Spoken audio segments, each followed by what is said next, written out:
DJ Bappi जोला।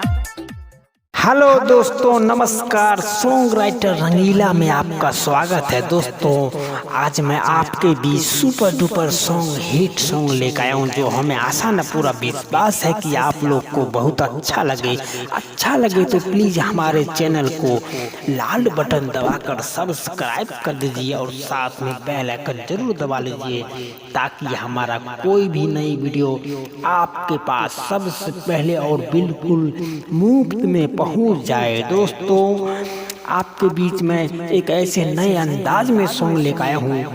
चलिए, हम ज़्यादा बातें न बनाते हुए आपको हम मुखरा सुनाते हैं। हमरे से गोरदबा बहबे देहिया में तेला माला बाबे।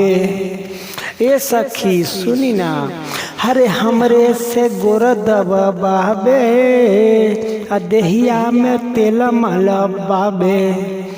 करी जमाना त उनका पूरा दुख हो जाला। करी जमाना त उनका पूरा दुख हो जाला। जब होठ से होठ हमके नाउ सटाबे, भातार के मन खुश ना होला।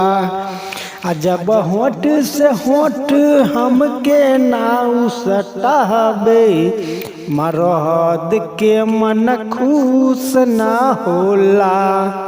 दोस्तों, कैसा लगा वीडियो? अच्छा लगा तो प्लीज़ एक लाइक अपने छोटे भाई के लिए, और जिनको ये सॉन्ग फुल चाहिए तो ये है हमारा व्हाट्सअप नंबर।